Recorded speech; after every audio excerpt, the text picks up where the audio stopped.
Advice and guest stories about creating work you love. Whatever type of career or business you have or want, I want to help you find more meaning, money, and happiness.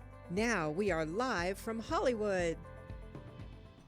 Hello, and welcome to the Limit Free Life Show. I'm your host, Michelle Perkins, and I'm so glad that you're joining us today for discussions around career, business, money, doing work you love, how to make that happen in your life. These are the topics that I love. This is what we talk about on the show. So for those of you who are job transitioners, entrepreneurs, people seeking to just grow and develop in terms of career and wealth and money, this is a great space for you. And I have a great guest for you today. So I'm very excited. So I'm going to jump right in and introduce Stephen Mark Kahan. Stephen has successfully helped to grow 6 startup companies from early stage development to going public or being sold, resulting in more than $3 billion in shareholder value. He is currently CMO at Thycotic, which will become the 7th. Steve inspires teams and their organizations to take on the impossible and succeed. He has just written a book published by Wiley and Audible and available on Amazon.com called Be a Startup Superstar. The book teaches those graduating college and young professionals how to earn a great living doing what they love by igniting their career at a tech startup. Steve himself is a serial entrepreneur who's had great success moving from the corporate world early in his career to the startup world. And he's going to share lessons learned over 30 years for how young professionals or those who feel stuck in the corporate world can earn a great living doing what they love by igniting their career in a technology startup. Steve, welcome. So glad to have you here today. It is great to be with you. So this is going to be a really interesting conversation, and I've done many podcasts, and I have yet to have an expert in the startup world talk to people about that. So this is kind of a thrill for me, and I think a huge benefit to my audience. So can you tell us, just at the beginning, a little about your journey from corporate to the startup world? What inspired it, and how you made that happen? Sure. So I found that the traditional path from school to climbing the corporate ladder could not only be high risk for my career, in many ways, it almost felt like a death trap. And I, like so many people growing up, I remember listening to my father so many times. He would tell me, Steve, get your degree, go to work for a large corporation, you work hard, they'll take care of you, and you will have a great career. Right. And so that was the path I took, in spite of the fact he would say, we really wish your mother and I that you would become a doctor or a lawyer. But what I did is that I graduated college. I went right to work for a large corporation. And I remember about a year and a half in opening up my bank statement, and I was down to $50 in my bank account. I was 22 years old, and I worked in a cubicle on the 4th floor of a nondescript office building in Schaumburg, Illinois, processing claims. And I remember looking at that pile of claims I had to process and the very little amount of money I had in my bank account, and watching the student loans grab my paychecks before they'd ever hit that bank account, wondering how on earth would I ever get ahead. Yeah. And so on one day, I asked myself a question: how could I earn a great living and love the work I do? And it was at that point that I decided to make the leap to the startup world. I now have been with my 7th startup, and I made that move, and I have never looked back. I love that. And as the mother of a 22-year-old, I think you were ahead of your time asking, how can I love the work I do and have more fulfillment there? So, yeah, that's a great story, and I love that you were reflecting on that so early on, and that you found an alternative. So, how did you find that alternative? So for me, I made all the mistakes in the world, which I've certainly learned, but I probably got a little bit lucky. So I started to research startups in the Midwest. I found a startup that was focused on changing the way applications were being developed, and I interviewed there. They probably let me hired me into that role. probably because at that time no one else would take the job. I was the only one in the marketing organization, which was awesome because it gave me the chance to do everything. And Mm, I was like a sponge. I would read everything I could get my hands on, attend every show that I could, look mm, up mentors who have made the career that I was hoping to make at that time. mm. And I remember when I started, I remember looking at the uh, office next to mine, and there were people unplugging the copy machine, putting it on a dolly, and literally rolling it right out of the office. And I came to find out a few days later is because the company could no longer afford to pay for the copy machine. But I was blind to it. I was so pumped and excited to work with this small team of crazies hell bent on changing the world. Mm. And as it turns out, just a few years later, that company went public, and Wow. I got that bug and just loved the startup environment and the entrepreneurial atmosphere all around it. And as I mentioned, now I'm on my seventh startup. Yeah, and it was interesting because when I first talked to you, something's happening with my sound. Okay. When I first talked to you, I realized how really, especially for college graduates, there is very little talk about going into working in a startup, and it really is all about the larger corporations. And so I think it's really this large untapped job market that people may overlook. So I think it's really fascinating. How would you define a startup for people? So, according to the United States Small Business Administration, a startup is a company that has been in business for under a year and is in the formative stages. But that actually paints a poor picture, in my view, of what defines a startup.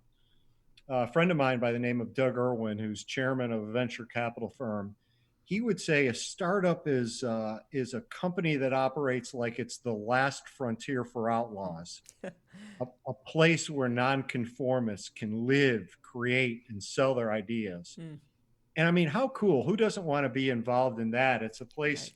where you get to be the rough riding rebel running circles around the bureaucratic large organizations.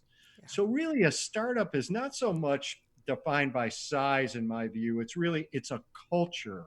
It's a mindset. When I Mm, say it's a small team of crazies hell bent on changing the world, it truly is. right. Yeah. No, that's great. That's a great description. Um, and so for people, the startups are not the ones, I don't think, anyway, I could be wrong on this, but showing up at the job fairs at the colleges and things like that. So you've written a book on how to be a startup superstar. And does your book address how to find these, possible employment opportunities? Or tell us a It does. little about your book. It addresses not only how to find them, but how to. You will meet startup leaders, and one of the things you will find is most all of them have great stories. And so the key is being able to separate a startup with a good story versus a startup that has both a good story as well as a good chance for success. Okay. In terms of finding them, let me give your listeners a couple of unconventional ideas that Okay. might help them find some potentially great opportunities.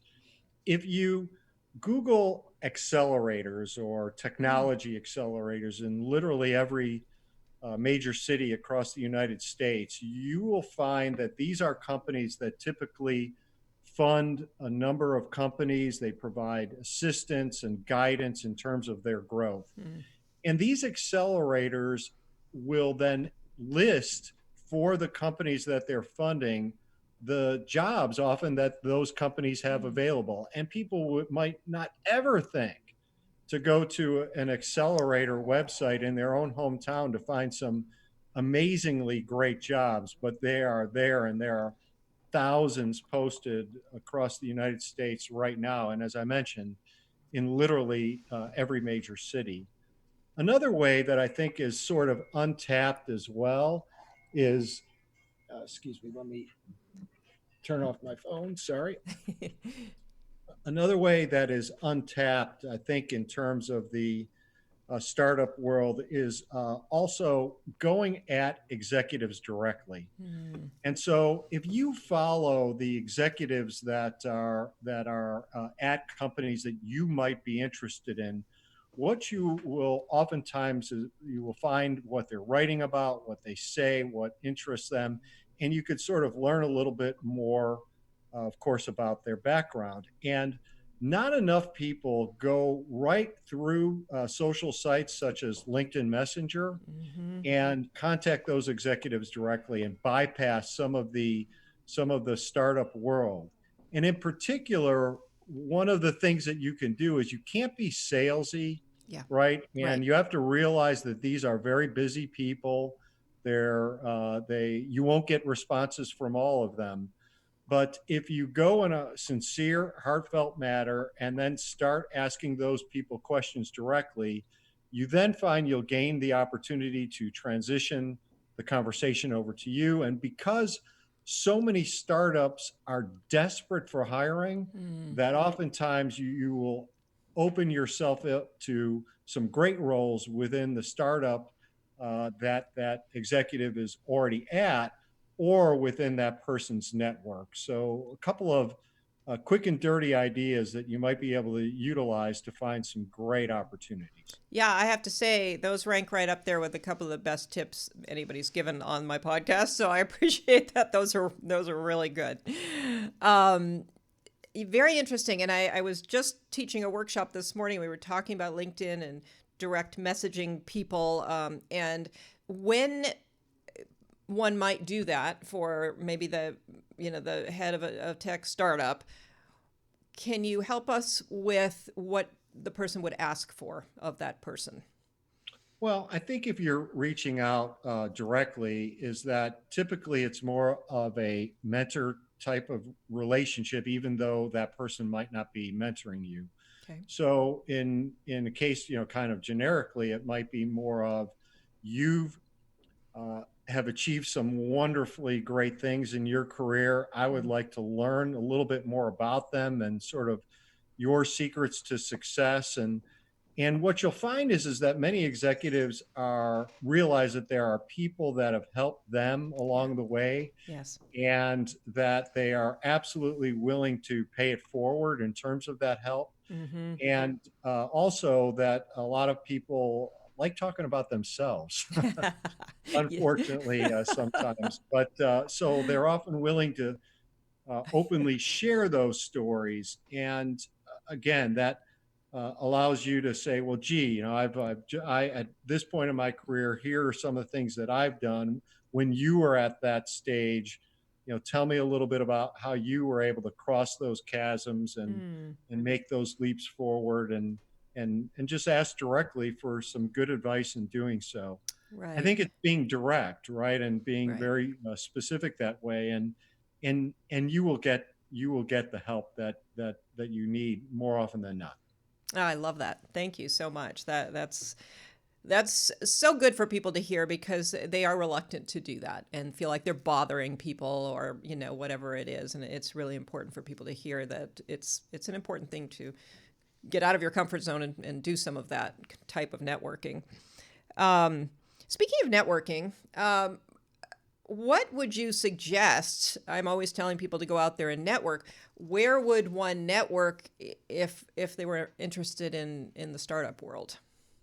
So I think there are a number of, as I mentioned, the accelerators that Mm-hmm. exist within many major cities. I think there are a number of companies that do meetup events Mm, or put on regional events within the given area that you might be at, and trade shows that they might do, and going directly to those particular companies and getting a chance to meet them.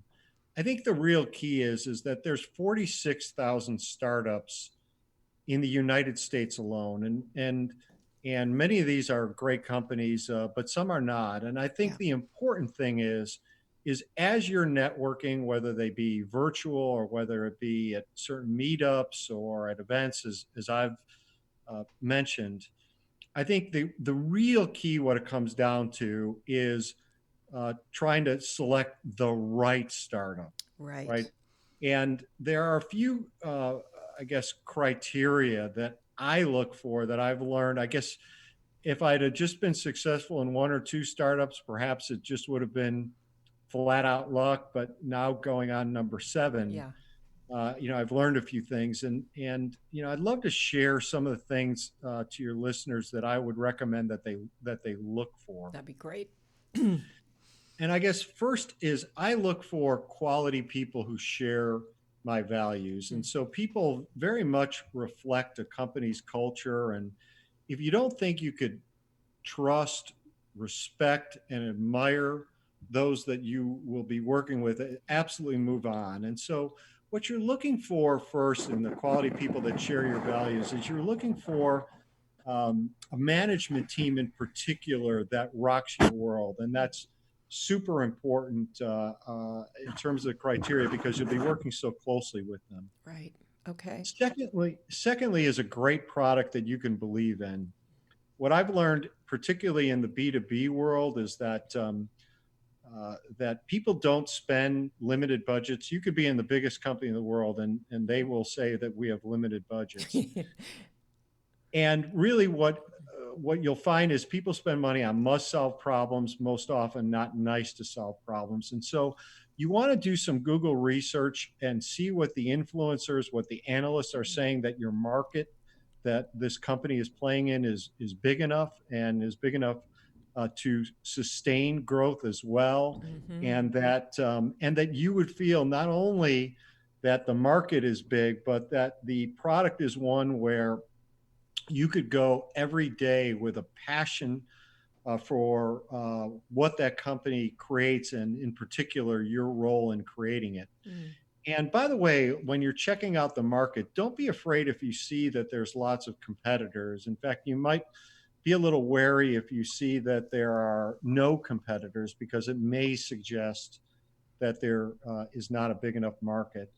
And Interesting. and then finally, I look for that the company is well funded. So you Mm-hmm. want to choose a startup that has a long enough runway to get off the ground. So make sure that the company is properly capitalized so you have the best chance for growth and stability. Mm-hmm. And I found that if you look at those factors, and you've got to make sure that all those boxes are checked. Right. And if they are, you've got a really good chance that you've selected a company that has a fighting chance to succeed. Okay. Okay. I love that. Uh, Along those same lines, if you do make a choice that doesn't work out, and you do your homework and you try to look into the right things, but for whatever reason, I personally would see that as still a really valuable experience. So, what would you say to that? I mean, So I would say leverage those criteria so you don't make too many of those. okay. But I mean, without a doubt, there's no there's no foolproof anything, Yeah. right? And Right. so if anyone is telling you that there aren't, right? And so there's always risks Mm-hmm. at startups. Most startups, unfortunately, don't make it, right? Which is why you want to be very diligent. Mm-hmm. And I think it's doing a little bit of your research, making sure that you're meeting with as many people that you can at those startups. Occasionally, I've asked to talk to customers as well, Mm. so I understand Mm-hmm. their experiences with the products. Yeah. Excellent. And so I think there's no question you will make mistakes. No one's perfect. No company is foolproof. But what you want to be able to do is to minimize them. Right. Okay. Excellent. Uh, because I come from a more traditional background and I'm a little older, uh, I I would have seen a while ago this as something where you work for a big corporation first and you get kind of the fundamentals of how a larger corporation works, and then you move into the startup world. Is that not necessarily a path that is recommended at this point, or how do you feel about that? I think that there's no right or wrong. Okay. And so one of the benefits, in my view, of a startup early on, at least as I see it, was in the example that I gave earlier on, was that if you think of a large company, you are often hired into what I would consider to be pigeonhole Yeah. roles, which basically means that you have a limited span of authority. There is very much a limitation in terms of the versatility in the role, Mm-hmm. as well as with the people that you get a chance to work with. So, for Right. example, if you went to work at Facebook, the odds of you getting through Mark Zuckerberg's security to ever meet Mark is probably like zero, right? And so then contrast that versus a startup where there's great versatility in roles, an opportunity to sort of build super deep Mm. expertise. But then Right. once you build some of that super deep expertise, typically because there's not a lot of people, a desire to build more general expertise, even into other functional areas, which certainly can benefit your career without question. And so, for me, I kind of preferred the lack of bureaucracy, politics, a Right. greater span of authority, a focus on getting work done, the ability to work very directly with the management team as things that could be very beneficial to one who is early or starting out their career. And so again, Mm. I don't think that there's a right or a wrong answer. I think it really is. It depends. Right. But to me, those would be the reasons why you might want to choose a startup as a place to start. That's great. Okay. Yeah. So it's not necessarily a place to graduate to, it's a place where you could actually start, which is, I think, refreshing to hear. Uh, what about the skills, interests? How do you sell yourself to a startup, maybe in a way that's different from a larger corporation? Yeah, so I think that within a startup, obviously you could work in any functional area first and Mm-hmm. foremost. Mm-hmm. So whether you're a techie or you're HR or finance, sales, marketing, I mean, as I mentioned, startups are desperate for hiring. In fact, there was a recent study of startup CEOs, and the number one issue keeping them up at night Mm. was hiring good people. And Interesting. if you just think about that for a second, is that hiring good people is rated ahead of growing revenue, Mm-hmm. acquiring customers, or gaining Wow. access for more capital. Yeah. So it Interesting. goes across all functions. And so when you think of the attributes that make you a great candidate at a startup are, in my view, as follows. First, people who embrace accountability to Mm. get things done. You're on the front lines. There's not a big team. There's no place to hide, right? And so you got to be someone who's accountable. Okay. Uh, People who are not I people, but people who are we people, and you'll know the I people because the I people are the ones that tend to take all the credit on things versus the we people. These are the people that tend to share the credit, and because you tend to be working with smaller teams, a we person is someone that works very well within a startup. Mm. Okay. Someone who is prepared to work hard, because at startups and really in life, I've found that there is no easy button. I wish there were, but there isn't. And I think a couple of other things. Someone who pays attention to the details. The difference often between a B plus result and an A result, it always comes down to the details, right? Mm-hmm. And so Mm-hmm. it's someone who's willing to get their hands dirty and jump into those. And then someone who's got great persistence and tenacity. What you will find is that people who get sort of bogged down or get concerned about taking problems that might be small and they turn them into major mountains. Those oftentimes don't work really well, and so you want to have the persistence to stick through things and the tenacity to fight over obstacles that most Mm-hmm. assuredly will come. Those are the attributes that I think make you a great standout candidate at a startup. That's fascinating. And one of the things that I think is very different is the structure of a startup. So that typical hierarchy that you see in a larger corporation often doesn't exist in a startup. You can correct me if I'm saying anything that There's isn't no question true. about it. You Um, won't find that. And along those lines as well, you won't also find, for example, like if you go to a startup and you are expecting someone to have your training plan, like that isn't going to happen, right? And so what you've got to be doing, you could be working with your manager, but you need to be thinking about where do you want to grow? Where can you gain the most expertise and knowledge? And building that training plan, perhaps in partnership with the person that you work for, but taking accountability over that as well. So a lot of some of the standard structure or systems aren't there, but some people need that structure, right? and right. and perhaps maybe a startup isn't great for those people. Some people hate that structure, or maybe are somewhere in between. And so if you absolutely need that structure, then maybe a startup isn't for you. Perhaps if you need that and you have a boss who's very structured, maybe that could help you overcome that. Even so, Right. but you're right. There is not as much structure, without a question.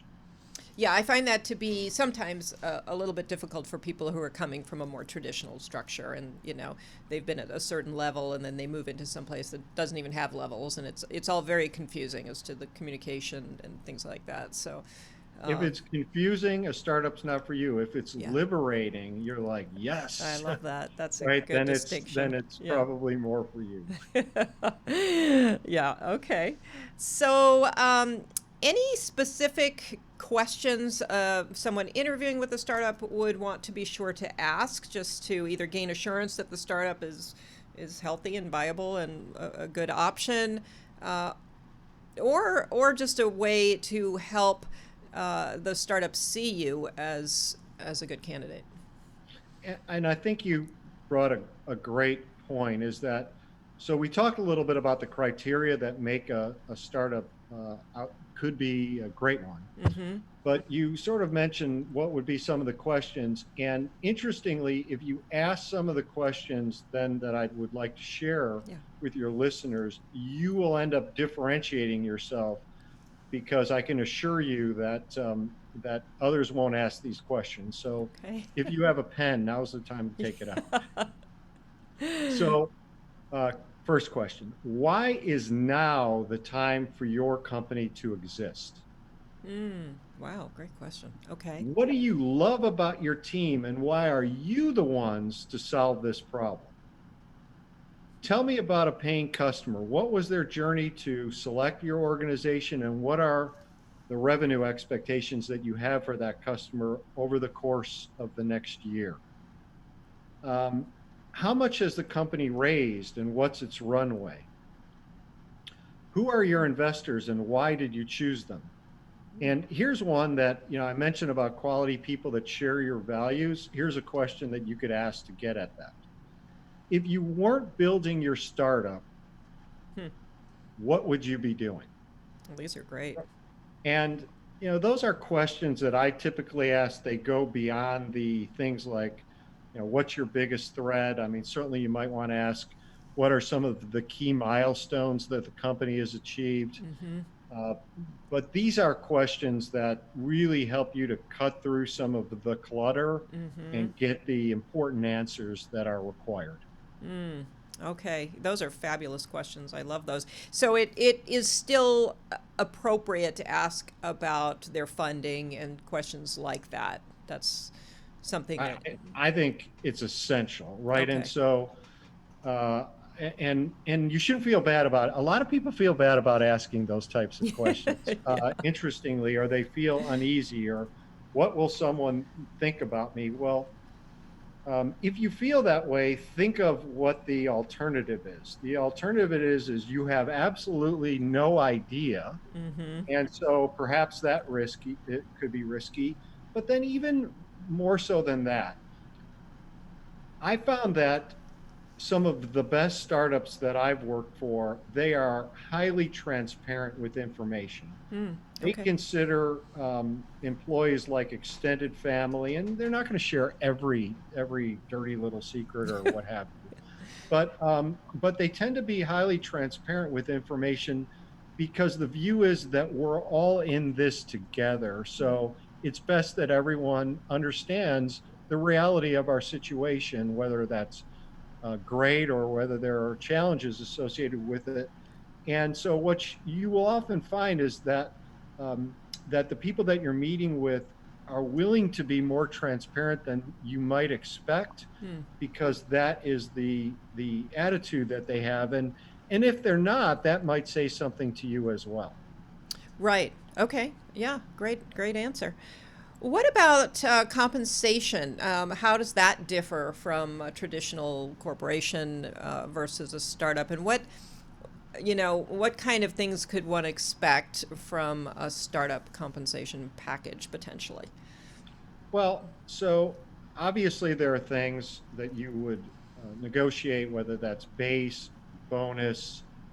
Uh, Many startups, benefits can be all over the place. You Hmm. want to check into that. Remote working policies and how the company kind of views that. But I think, to me, here's the key. The key at startups are stock options. Mm, okay. And let me tell your listeners why. Is that what I've learned is that if you are successful in your career, you will make more money, and that's a good thing. Right. But then a funny thing happens. You start making more money and you start spending more money. Even if you're the most diligent of saver, it's hard to get ahead. It's really Yeah. hard. Yeah. Right. And so you get married, you buy a house, you start buying cars, going on vacation. So you're making more, but you're spending more. And it's hard to get that separation no matter what you might do, realizing that financial is only one reason why people work, but important reason. Hmm. And so I've always been someone that when you think about investments, I invest in the stock market, and a lot of times you're investing in people and companies you really don't know that Hmm. well, in spite of all of the great diligence that you might do. Right. And so, what I've always been a big believer is with those stock options, and if you get in at the early enough and you choose the right company, that those stock options someday can be worth something and could really help you to gain the financial separation Mm, to help you to really succeed in that part of your life. And what I've learned yeah. is that the best investment I've always made is an investment in myself and the team that I work with. And who better to invest in than your own company? And those stock options can really help you to get ahead. And so Mm, there are many variables to consider in a compensation package, but I think with startups in particular, those stock options, even though they might not be worth a whole heck of a lot, if anything, really, when you start, right. have a way of becoming a difference maker in many people's lives. Yes, great point. And that is a big benefit of working in a startup. Um, a unique benefit, so I love that too. What about the people who, and I know in your TED talk you talk a little about lifestyle and making sure there's time for family and everything else. So, how do you address the people who think, oh my gosh, working for a startup just means I might as well sleep in my car because I'm going to be there 20 hours a day? That's uh, probably the number one concern that people have with startups. So we talked about the fact that you've got to work hard. There's no Hmm. question about that, right? And they're typically as long hours. And so here is what I've learned, right? And I wasn't great at this early on, but I quickly learned. And so what you've got to be able to do is learn how to defend your calendar. You've got to learn how to put yourself first. And so here is what I would ask all the listeners right now to do is to go take out their calendar and take a look at it and view the next 2 weeks. and tell me how many meetings you have on your calendar with yourself or with Mm, your family. And I'll bet if you're like most people, you'll find that there are too few. yeah. And think about what that means. What that means is that you could be proactively scheduling time to be at home for dinner with your family, to be Mm, at children's games, mm, or even things that are work related. For example, to be learning something new, taking care of your own right. education, or to take time to think strategically. Right. And so, if you're anything like me, you live your life by your calendar, and you've got to be able to make yourself and your family the number one priority by proactively defending your calendar and putting in time Hmm. specifically for yourself and your family. And what I've learned is that when you do that, even if it's for things like working out, Yeah. perhaps at lunch, Hmm. then you are able to learn how to manage what I like to call a better work life harmony. I Hmm. think work life balance is Yeah. a bad phrase because it almost suggests that there's a right and a wrong answer. I think that's too stressful. I don't Yep. think there's a right and a wrong. I think it's a sliding scale and it really depends. But I think that that is one sort of lesson that I learned many years ago that has enabled me to, still be the unfortunate part of my DNA workaholic that I am, and yet still make sure there's plenty of time for both myself, my friends, and my family. Right, right. Excellent point. I'm a big fan of time blocking and color coding, and I myself am a, sort of a late bloomer in being really living by my calendar, but it's so critical. And the boundaries that you have to set around that, because you can I used to set up my calendar but then not actually live it, so setting those boundaries so that you stick to your calendar is Yeah, yeah, yeah. And I think another thing, especially for hardworking people, that might put that to work as a suggestion is also that those same people, and by the way, hard work is a trait that I admire. I think it's positive, but those same hardworking people oftentimes have to realize that not everything can be a high priority, mm-hmm, mm-hmm. right? And so I think Sheryl Sandberg said the phrase "ruthless Yeah. prioritization," and I think that she absolutely was right in that term, where you've got to learn, particularly those that are hard drivers, to Mm-hmm, be able to realize that not every thing that you're working on can be a high priority because not everything will move the needle in the same way. And mm-hmm. to be able to prioritize some part of perhaps what you're working on down, Right. and maybe even talk with your manager to help you to do that effectively. But a lot of times people like to make sure that they're full up, and so that perhaps they're needlessly busy in some ways, Mm-hmm. or trying to just fit too much into to their limited amount of time. Yeah, yeah, the whole, discussion on productivity and how to get things done and prioritization is really an interesting and long one. But you mentioned something that just made me think about an experience a client had told me about at a startup where everyone was in a flurry, everyone is very busy, and so there was a little bit of a lack of communication from upper management down to just enable people to prioritize, to know what they should be working on, and who they should be communicating with. What would you say about that? Is that something that you found? Is that something that So you have I advice on how think, to handle?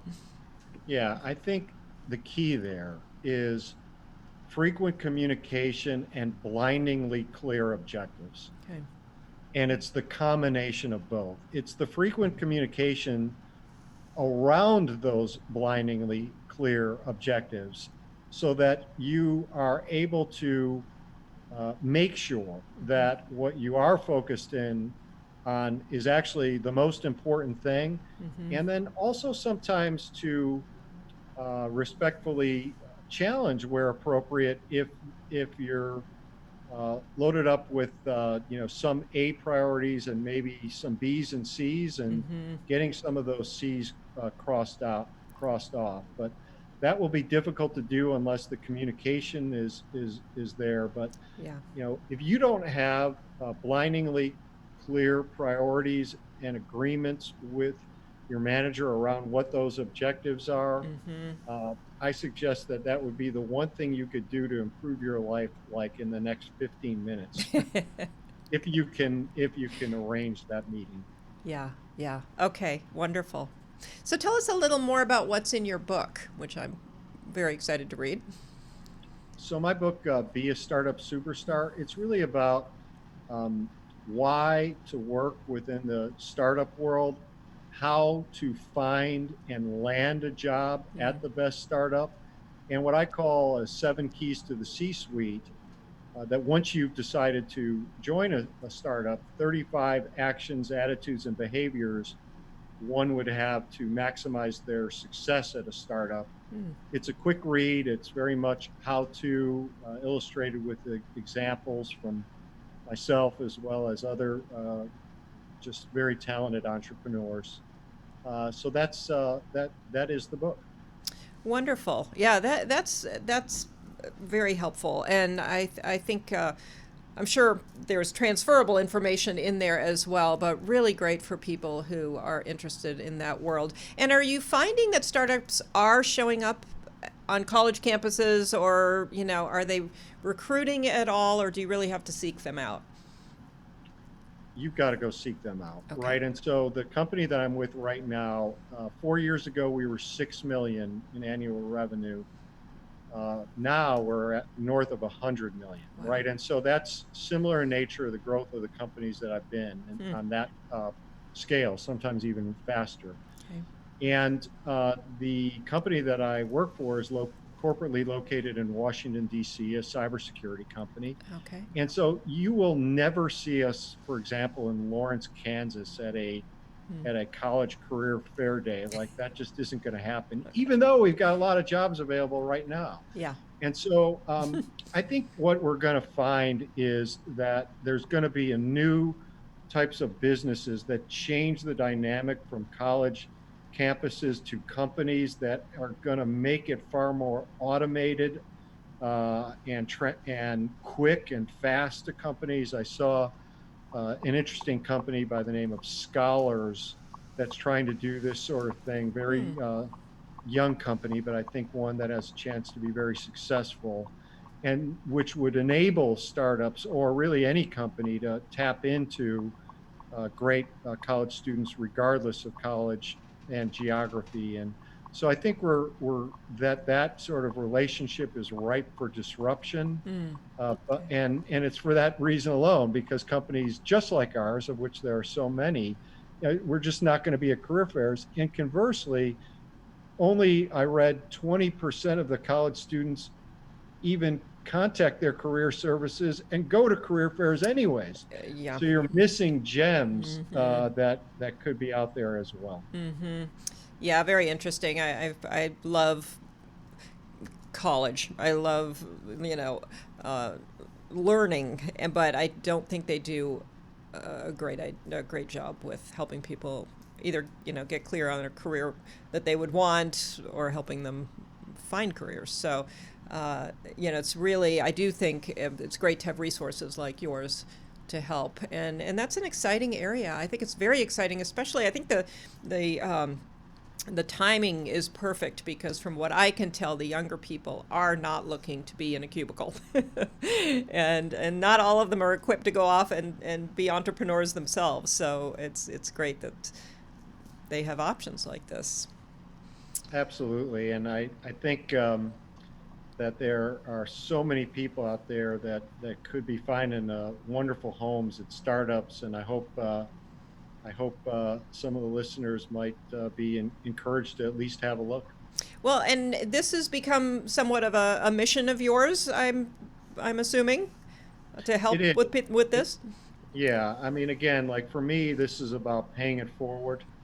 right, and sort of helping people accelerate their success. And to the extent with which I can touch even one person to help make their professional life just a little bit better, then that gives me great joy.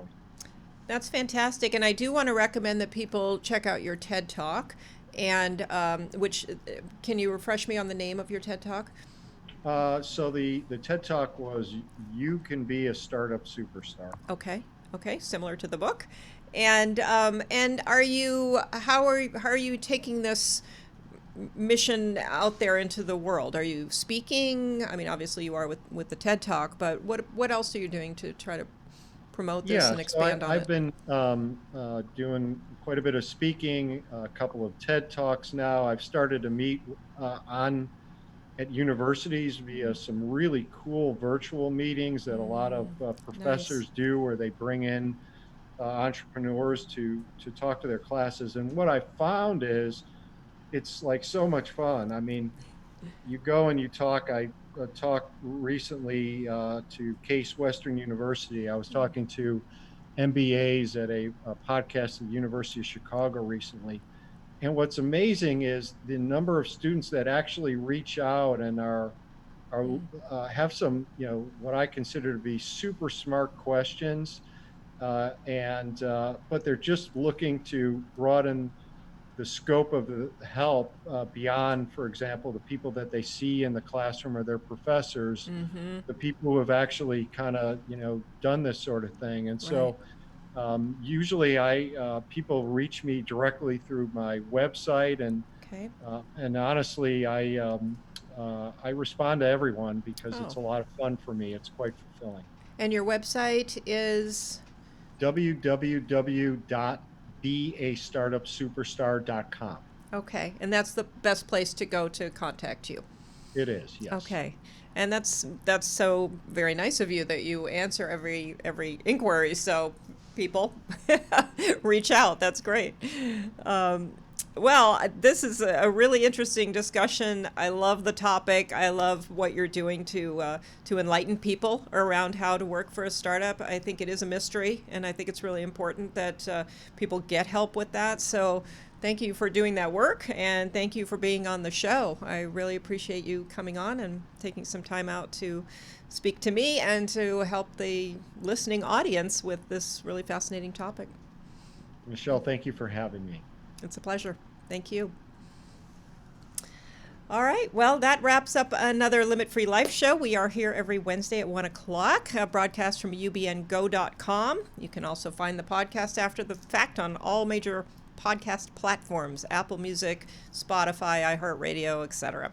And you can find it also, the video version, on my Limit Free Life YouTube channel. I'd love to invite you to come to my website, limitfreelife.com, and check out career services and some business tips and growth coaching that I do, and just see some free resources on my site and some giveaways as well. So thank you so much for being here. Look forward to seeing you next week.